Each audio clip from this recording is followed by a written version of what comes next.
Mustang buyers have long had a preference for the gas-guzzling V8, and that was proven only recently when Ford ditched the 4-cylinder EcoBoost from the coupe's engine range. So what in all things super unleaded are they going to make of this? A battery electric Mustang. This is the Mustang Mach-E, a Mustang for the 21st century. But not only is it battery electric, it's also an SUV. Has Ford lost its mind? We'll reveal all in this in-depth video review, but before we do, make sure you give this film a thumbs up, subscribe to the Car Buyer YouTube channel and hit the bell icon so you're always notified when a new video review goes live. As discussed, at first glance, the Mach-E is like no other Mustang we've ever seen before. However, there are a few details that mark out this one as part of the family. Like the coupe, it's almost completely devoid of Ford badges. You get these galloping horses on the front and back instead. Other interesting exterior details include the blanked off grille, the complete lack of door handles, just buttons, and these 3-part rear lights. They are recognisable Mustang fare. Oh, and I mustn't forget the dark roof, which distracts the eye and disguises the Mach-E's practical rear end. More on that in a moment. But if you think the exterior is a big departure from the Mustang we know, then just wait until you see the inside. Just look at this. I mean, this is not just a departure from the V8 Mustang's cabin, it's completely different to anything we have seen in any kind of Ford before. The cabin is dominated, and I mean dominated, by this central screen. It measures 15.5 inches and is quite clearly inspired by some of the latest Tesla interiors, but Ford clearly doesn't want to alienate all of its Fiesta, Focus and Kuga buyers, so it's kept a dial cluster here, albeit one that is now completely digital. And despite this central screen, everything in here feels largely familiar. You don't need to look down here to see your speed, for example.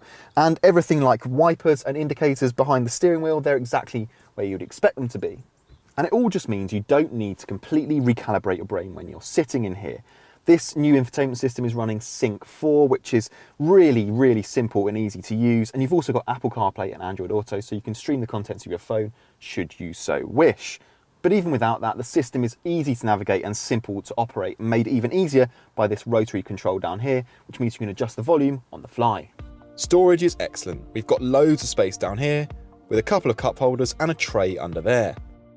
A big bin under here, and of course the usual door bins and glove box. Quality in the cabin is actually pretty good.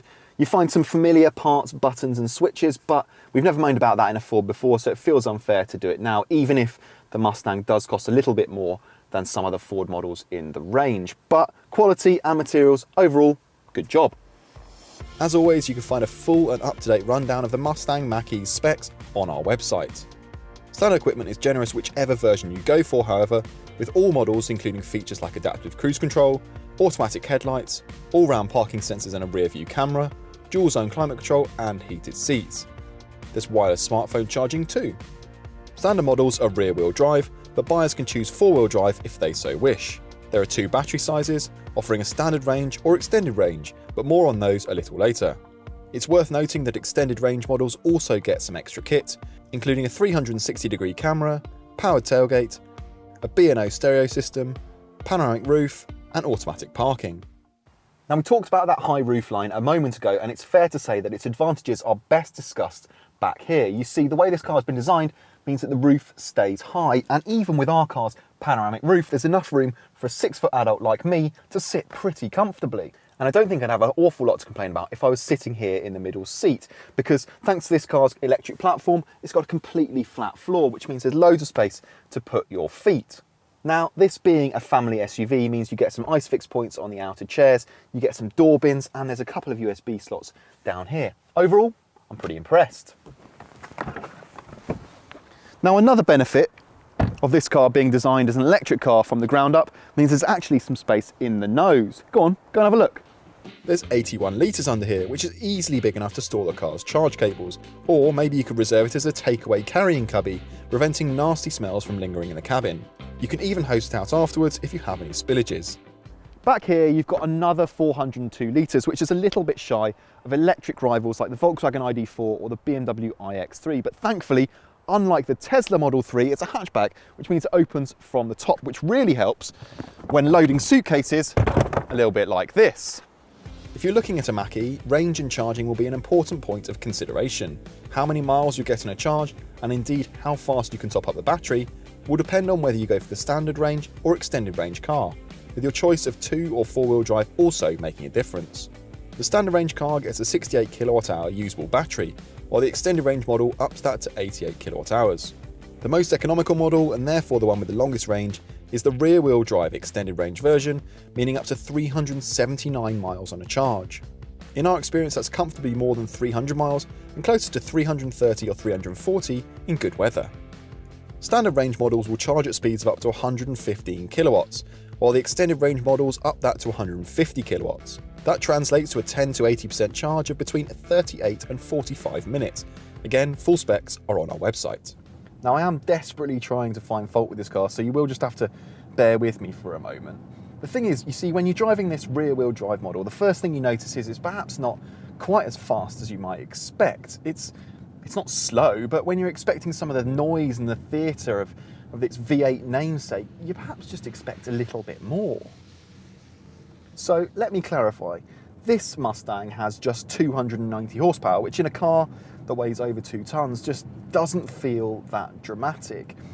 A decade ago, that was the preserve of hot hatchbacks and sports cars, but nowadays, even Volvo's family electric SUV has more than 400 horsepower and does 0 to 62 miles an hour in around 5 seconds. Of course, there are faster and more powerful Mustangs should you need or wish.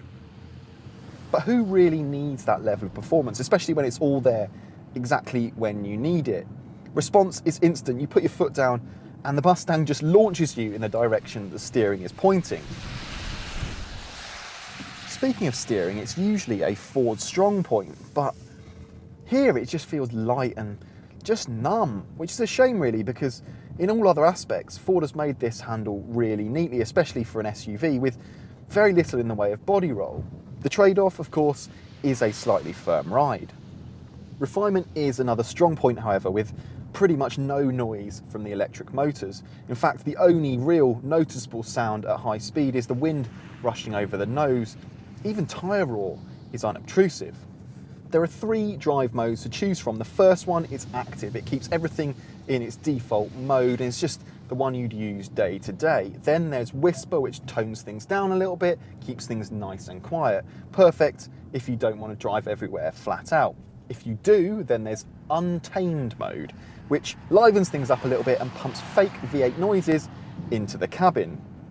But you know what? That's something I'm really not too sure about, which leads us nicely onto the deal makers and the deal breakers. With the choice of batteries, the Mustang is a true Tesla challenger. The extended range version will do up to 379 miles on a charge. The Mustang Mach-E feels like no other Ford, with its huge central screen offering all the functionality and features you could wish for. It may not be as fast as some electric cars, but the Mustang handles really well. Handling is excellent, but the ride is a little firm and the steering rather light. Also, if you're looking for a car to rival the fastest Teslas, you'll need to step up to the more expensive models. And there you have it. I was actually going to put those synthesized V8 noises into the deal breakers section, but do you know what? Considering the fact that you can turn them off using one of the less aggressive drive modes, I think it'd be a little bit unfair. Overall, you can see that the electric platform just gives so many benefits. There's so much space inside and it drives pretty sweetly for something so heavy. And it's even pretty good value. Those extended range models will do comfortably more than 300 miles on a charge. So if you ignore the fact that this is indeed a Mustang without a choking great petrol engine, it's actually just a really impressive electric family SUV. If you like this video, then why not watch our review of the Tesla Model 3 or our electric cars playlist. Make sure you subscribe to the Car Bar YouTube channel, and thank you for watching.